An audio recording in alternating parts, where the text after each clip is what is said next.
момент мы проводим в окрестности Санкт-Петербурга, 70 километрах от Санкт-Петербурга, в районе Зеленогорска, лагерь исламской молодежи. Мы с этой целью сотрудничаем с фондом Ибрагиму, который финансирует все мероприятия по проведению лагеря исламской молодежи. Уважаемые братья-мусульмане, ассаляму алейкум ва рахматуллахи та'аля ва баракатуху. Мы несем вам привет с Санкт-Петербурга, с области Санкт-Петербурга, именно с поселка Самочкова, это недалеко от города Зеленогорска. Здесь именно в этом месте у нас происходит сейчас мероприятие, мусульманское мероприятие, это лагерь мусульман. Здесь мы собрали, альхамдулиллах, студентов или учеников, как можно сказать, чтобы устроить здесь этот мусульманский лагерь, который под руководством российским фондом Ибрагим бин Абдул-Азиз аль-Ибрагими, в сотрудничестве с Министерством Ауқаф Саудовской Аравии. И, конечно, здесь с Санкт-Петербурга через шейха Абдул-Хафида, это представитель организации или объединения исламских мусульман Санкт-Петербурга и области Аль-Фатх. Мы должны распространять эту религию справедливую, самую.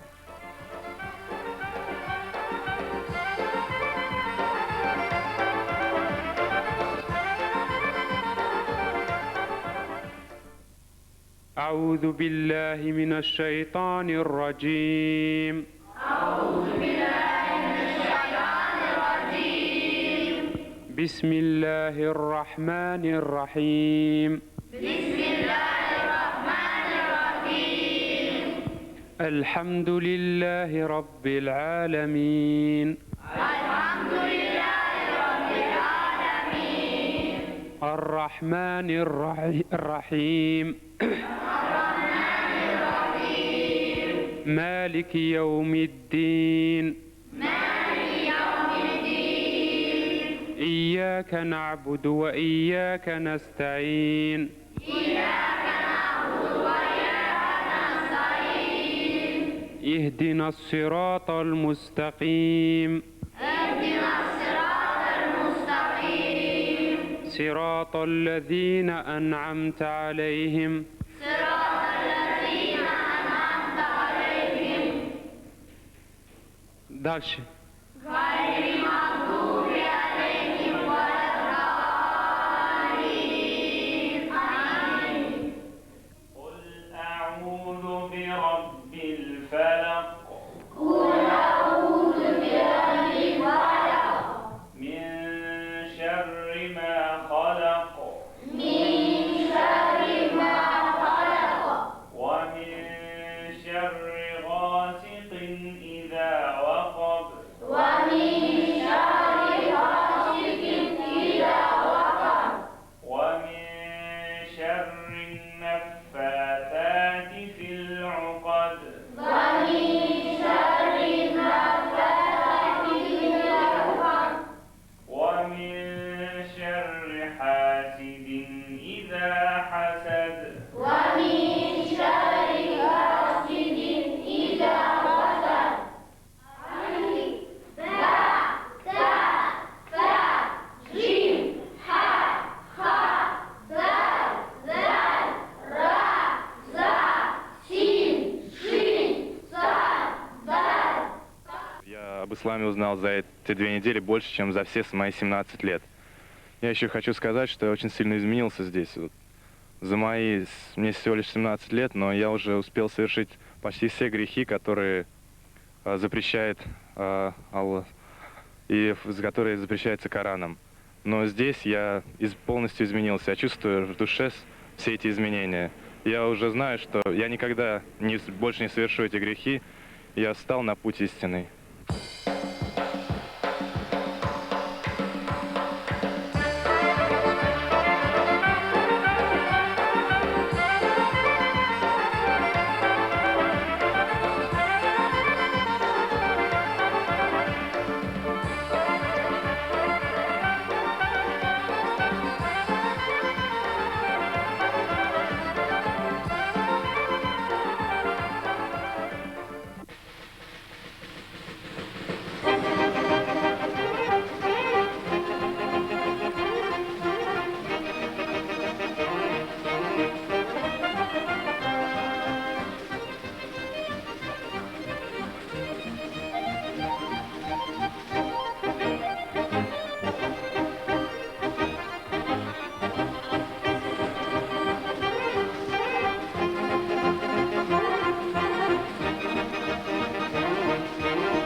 هذه الدورة تأتي ضمن سلسلة من الدورات الشرعية والعربية التي تنظمها وزارة الشؤون الإسلامية في المملكة العربية السعودية بالتعاون والتنسيق مع مؤسسة إبراهيم الخيرية التي لها جهود مشكورة مباركة في تنظيم هذه الدورات وتبنيها ورعايتها والإنفاق عليها.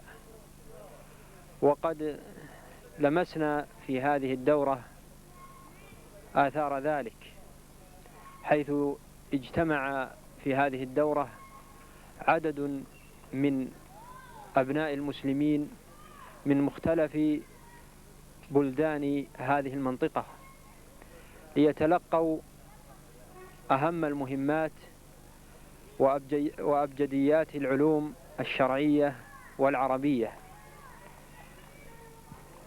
جاءوا من كل مكان ليحظوا بهذه الدورة وينتفعوا بها ويستفيدوا منها.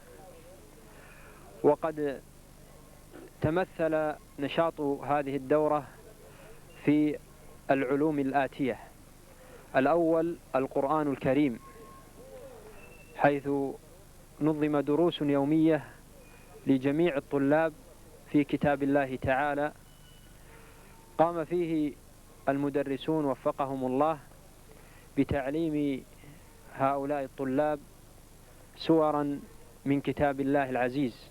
نحمد الله سبحانه وتعالى أن هيأ لنا القيام بهذا العمل الإسلامي الجاد وإقامة تلك الدورة في هذه البلاد، وجمعت من جميع مدن التابعة لسراتوف، وهؤلاء الطلاب الذين جاءوا من كل فج ومن كل مكان طلبا لتعلم علوم القرآن الكريم وعلوم اللغة العربية. وإن هذه الدورة بدأت في يوم 10 من شهر يوليو، وبداية هذه الدورة في يوم 10 بدأت هذه الدورة ببرنامج مكثف من العلوم الدينية والعلوم أيضا العربية. وهؤلاء الدارسون الذين جاءوا من كل مكان، وجاءهم أيضا أساتذة فضلاء من المملكة العربية السعودية ومن وزارة الشؤون الإسلامية والأوقاف بالمملكة العربية السعودية. وقامت الوزارة مع مؤسسة البراهيم بإعداد هذه الدورات لأولئك المسلمين الذين حرموا من تعلم علوم الإسلام وتعلم الثقافة الدينية. الحمد لله رب العالمين الرحمن الرحيم مالك يوم الدين إياك نعبد وإياك نستعين اهدنا الصراط المستقيم صراط الذين أنعمت عليهم غير المغضوب عليهم ولا الضالين. Мы с вами сегодня находимся в этом лагере, где уже 3-й год на Саратовской земле собираются дети со всех регионов практически по Волжье. У нас дети отдыхают с Пензенской, Саратовской, с Волгоградской, с Астраханской, с Самарских областей. И такие курсы, они, в общем-то, оказывают очень благоприятное влияние на подрастающее поколение, потому что то, что они здесь пребывают в течение недели, в течение 2 недель, дает больше результата, чем теоретические занятия где-то дома или в школе в течение года или даже 2. Потому что дети после того, как возвращаются домой, они буквально меняются. Даже родители, которые потом приходят и удивляются, наш ребенок изменился, он начал намаз читать, он нас стыдит, чтобы мы намаз читали, чтобы дома было только халял, чтобы запретное, харамное было дома запрещено. Вот. И такие лагеря, я думаю, нам сегодня как-никак очень нужны и важны. И в связи с этим, конечно, я хотел бы поблагодарить фонд Ибрагима, особенно его директора московского отделения Мухаммад Хафиза, который оказывает нам огромную помощь. Хотел бы также поблагодарить Министерство вакуфов, которые помогли нам, спонсировали, организовали вот этот прекрасный лагерь. Я думаю, что Аллах Субханаху ва Тааля воздаст им то, что на российской земле после 70 даже больше лет разрушений сегодня именно мы идем по правильному пути, потому что мы начали с молодого поколения.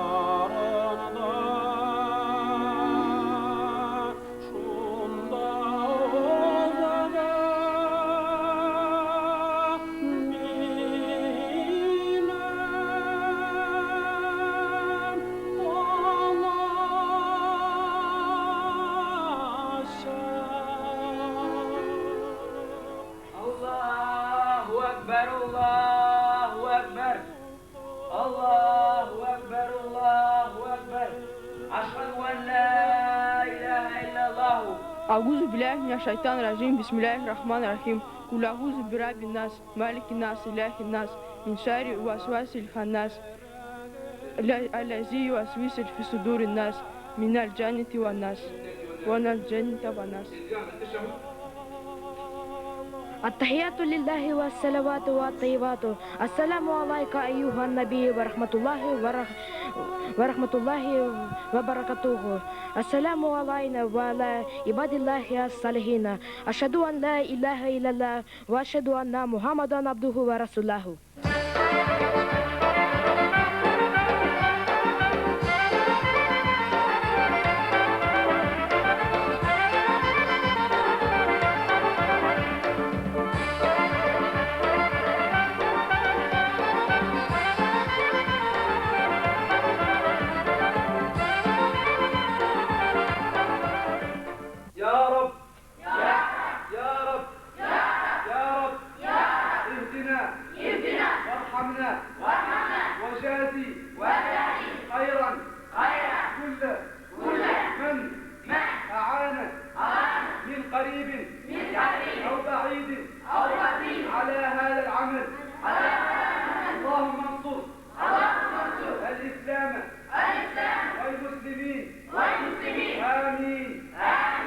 الحمد لله رب العالمين والعاقبة للمتقين ولا عدوان إلا للظالمين والصلاة والسلام على رسولنا محمد وعلى آله وصحبه أجمعين.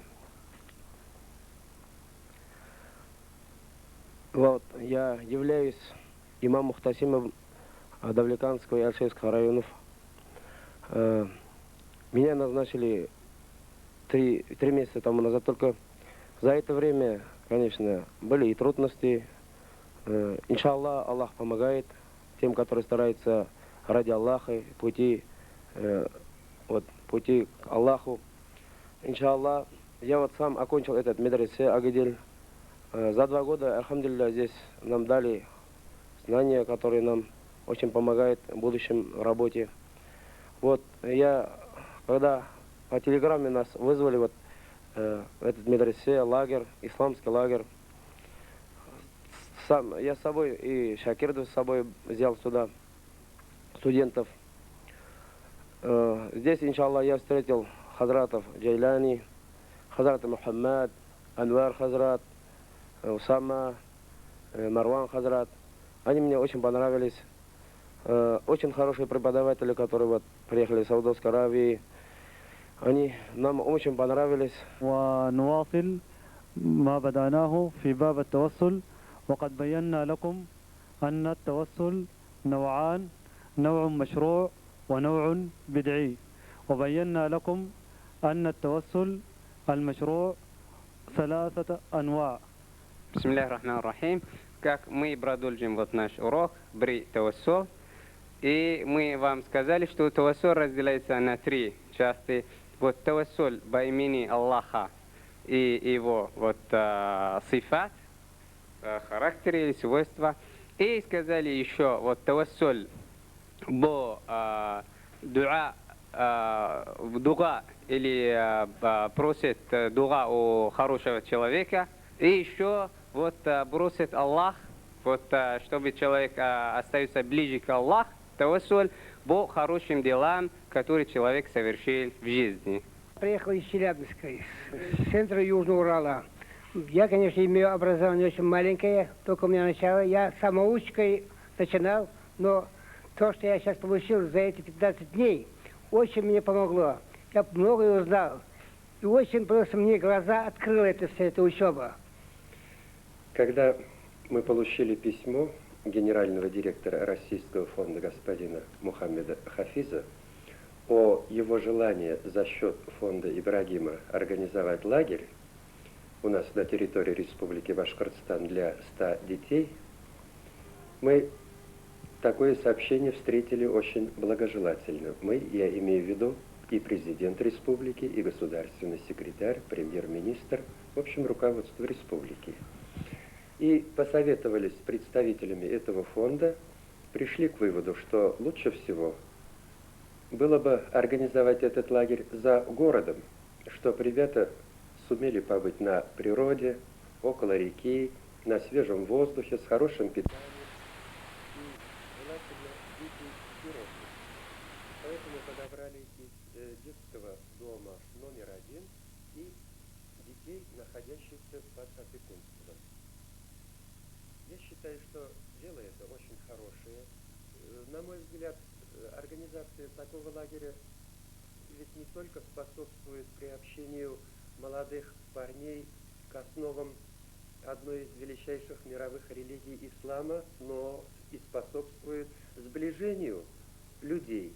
Можно было даже организовать смешанные лагеря, то есть, чтобы там были ребята и из Башкортостана, и из других республик, и из других стран, интернациональные такие лагеря.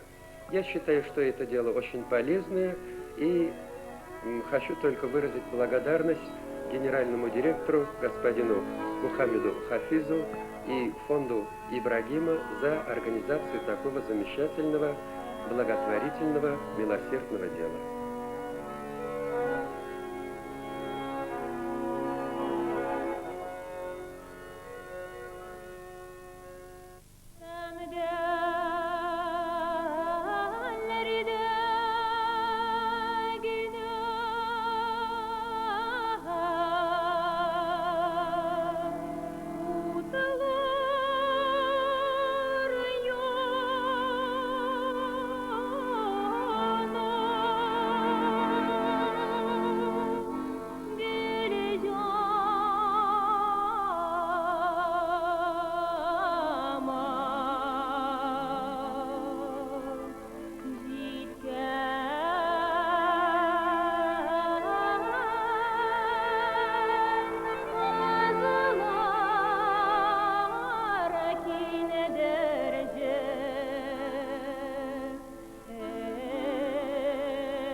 فلاحظنا ان مثلا في دوره للائمه وفيها طبعا في اطفال كتير، في عواجيز كتير، ولكن انتوا مدينه يومين بالذات لكم تجربه هامه جدا وهي تعليم النساء. ويهمنا جدا طبعا المرأة هنا في الاتحاد السوفيتي السابق أو في روسيا كان لها دور هام في تأسيس المجتمع وفي تأسيس اقتصاد الاتحاد السوفيتي بعد الحرب. فما هو يعني إحساسكم أو تجربتكم بتعليم المرأة الروسية الإسلام، وعايزين نعرف شوية عن التجربة دي. اتفضل. فاهتم بها اهتماما خاصا، فشجعها على طلب العلم الشرعي حتى تعرف أحكام الإسلام والواجبات الشرعية التي تلزمها، كذلك أيضا تعرف كيف تربي أبنائها على الإسلام وكيف توصل المعلومات الصحيحة إلى هؤلاء الأبناء حتى يكونوا قدوة للناس، وحتى يكونوا أيضا لهم القيادة والريادة في حياة الأمة. فالإسلام اعتنى بها واهتم بتربية النشء اهتماما كبيرا، وأول الاهتمامات هو اهتمامه بالمرأة المسلمة. وبرز ولله الحمد في الأمة الإسلامية نساء كان لها الفضل في العلم وفي التعليم، ومنها أمهات المؤمنين عائشة رضي الله عنها وغيرها من الصحابيات الجليلات. بسم الله الرحمن الرحيم. Я являюсь организатором и руководителем первого мадресе города Тюмени, мадресе Блем. Сейчас в городе Тюмени, в нашем регионе, мы видим пьянство, алкоголизм, безнравственность. Именно мы можем потерять наследие наших детей. Вот именно такими организацией таких учебных курсов, курса арабского языка, курса шариата, вот именно приезд больших специалистов из далекой Саудовской Аравии дает огромное значение для воспитания наших детей. Многие дети здесь впервые узнали, научились читать намаз, потому что ребята приехали со всех концов Тюменской области, деревни, на которых находятся в изоляции, в болотах. Туда невозможно даже проехать на автобусе, на машинах. Туда можно только на вертолете добраться. Вот из таких окраин ребята приехали. Для них открылся мир, иной мир. أعوذ بالله من الشيطان الرجيم. بسم الله الرحمن الرحيم. الحمد لله رب العالمين على نعمة الإسلام. الحمد لله رب العالمين على نعمة الإيمان. الحمد لله رب العالمين على نعمة القرآن. الحمد لله الذي جعل من أمة حبيبه محمد صلى الله عليه وسلم. والصلاة والسلام على خير خلقه محمد وعلى آله وأصحابه أجمعين. Я хочу поприветствовать по исламской традиции ассаляму алейкум ва рахматуллахи ва баракатух. Вот завершились у нас курсы обучения арабского языка и истории ислама. И что мы за эти дни хотели, многих лет хотели вот этого лагеря. Как будто мы не успели моргнуть глазом, и прошло этот лагерь. Как мы долго ждали этого лагеря, но, к сожалению, очень мало было. Но я думаю, этот лагерь во многих останется в памяти, будет толчком для нравственного ощущения, большой пользы. И спасибо тем, кто помогал в организации этого мусульманского лагеря.